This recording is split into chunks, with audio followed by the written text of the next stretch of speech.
hilangkan karena di sini ada huruf hidup U, argument. Ini memang apa ya?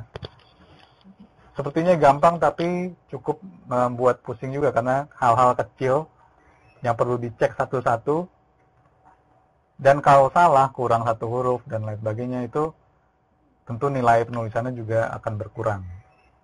Jadi mohon diperhatikan sampai huruf per huruf dicek benar-benar, dibaca lagi dengan hati-hati. Dan ini keuntungannya kalau kita pakai spelling checker tadi.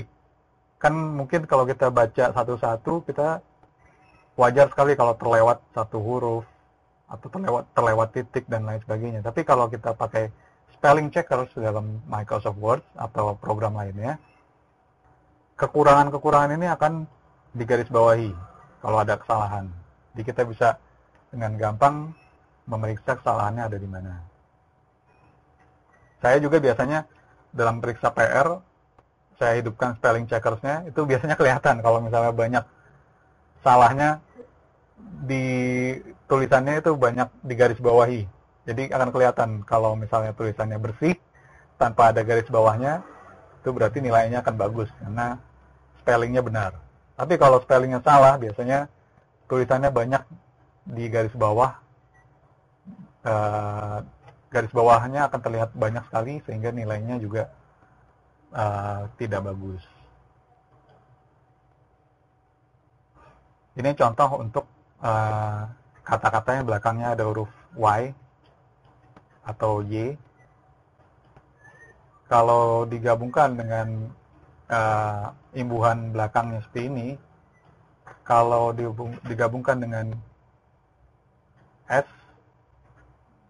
supplies, Y-nya ini kita hilangkan tapi diganti ES. Gitu juga ini, kalau ditambahkan ED atau kalimat past tense, ED, Y-nya dihilangkan, tapi kalau ing, Y-nya tetap dipakai. Worrying, supplying, huruf Y-nya tetap ada. Jadi ini beberapa hal kecil yang harus diperhatikan dalam spelling. Mulai dari, ini tadi petunjuknya bagaimana mencek spelling. Lalu ini hal-hal kecil, konsistensi dalam penggunaan model bahasa Inggrisnya, entah itu American atau British. Lalu perhatikan huruf per huruf, apa kekurangannya dan jangan sampai tertukar. Dan bagaimana menghilangkan atau mengubah huruf kata-kata yang diberikan tambahan di belakangnya. Jadi itu adalah mengenai spelling yang mesti diperhatikan. Baik, sekarang mungkin materi terakhir dari modul 6 ini, yaitu adjective clauses. Adjective clauses itu adalah adjektif yang berbentuk, clauses ini adalah kumpulan kata. Jadi adjektifnya bukan berupa kata, tapi merupakan kumpulan kata. Bagaimana membentuk adjective clauses adalah menggunakan kata-kata ini, yang biasa dipakai untuk kata-kata tanya.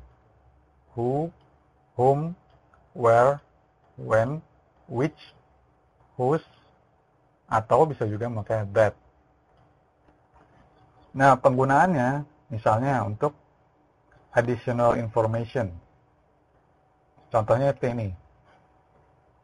Ah Jung-hee, who lives in Nebraska, is a Korean student. Jadi, who di sini sebagai adjective clausesnya adalah ini. Clausesnya who lives in Nebraska. Jadi adalah informasi tambahan. Karena kalimat induknya adalah Ah Jung-hee is a Korean student. Tapi informasi tambahannya adalah Ah Jung-hee yang tinggal di Nebraska adalah seorang pelajar Korea. Kalimat induknya adalah Ah Jung-lee, seorang pelajar Korea. Kata keterangannya, additional informationnya adalah Ah Jung-lee who lives in Nebraska. Ini adalah additional information-nya biasanya menggunakan koma. Kemudian bisa juga memberikan informasi yang penting atau defining clauses, yaitu memberi informasi pada sebuah kata benda. Ini memberi informasi langsung, menjelaskan langsung kata bendanya. Jadi, I still remember the time. Ini kata benda yang ingin dijelaskan, time. Sedangkan adjective clauses-nya adalah when I met her. When I met her. Ini adalah adjective clauses-nya. So, this adjective clauses is explaining about the time. Waktu saya masih mengingat saat-saat. Jadi time ini adalah saat-saat. Saat-saat apa? Yaitu saat-saat ketika saya bertemu dia. Kalau di bentuk yang seperti ini tidak pakai koma, karena ini menjelaskan langsung kepada noun-nya ini, kata bendanya ini. Jadi bukan informasi tambahan seperti ini, tapi adalah kalimat langsung, kalimat utamanya yang tidak pakai koma.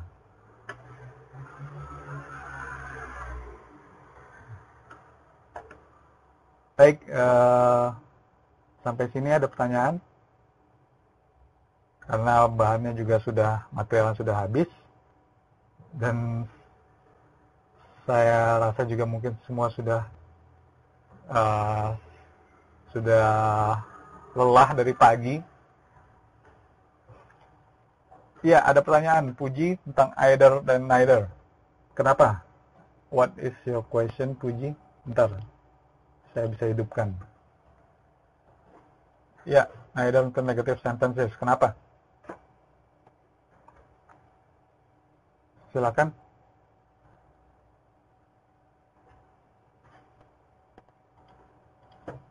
Iya. Neither untuk. Iya, tadi kan contohnya di awal neither.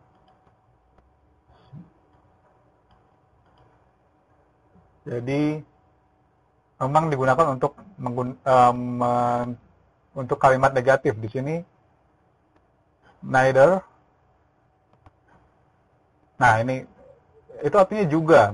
Tapi kalau to itu dalam artian positif. Sedangkan neither di sini digunakan untuk kalimat negatif. Ini jelas, neither itu untuk negatif. Masih bingung lagi, kenapa? Apakah masih bingung? Karena untuk pertanyaan negatif, untuk pertanyaan apa? Pertanyaannya gimana ya? Untuk pertanyaan bisa, asal yang ditanyakan itu bentuknya bentuk negatif. Sebentar, saya coba cari example-nya. Oke. Mungkin kalau misalnya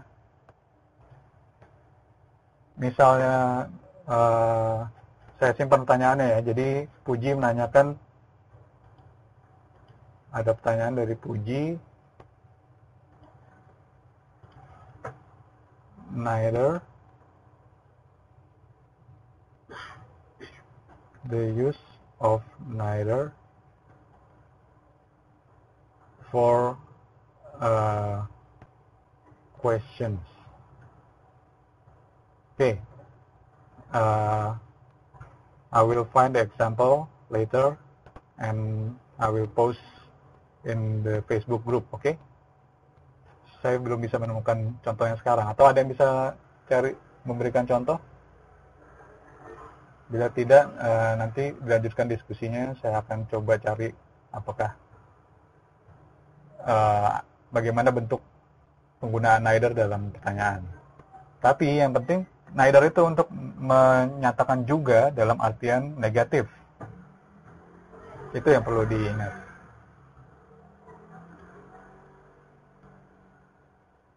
Ada lagi yang ingin ditanyakan?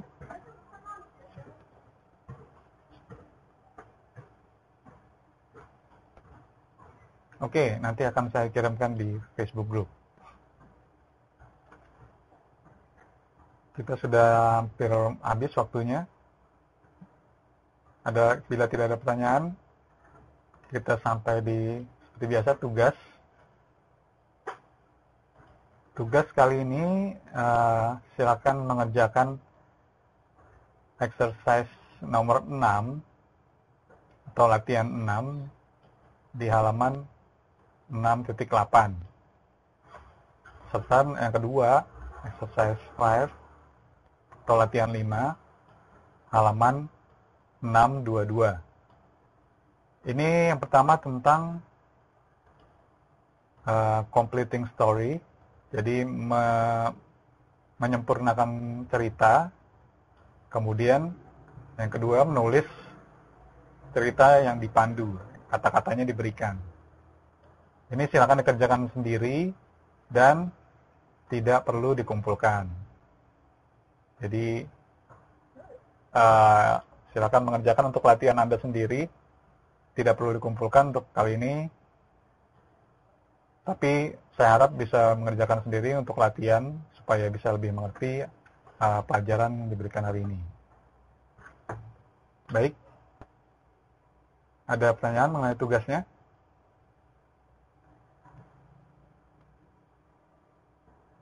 Bila tidak ada pertanyaan, kita akan akhiri pelajaran hari ini.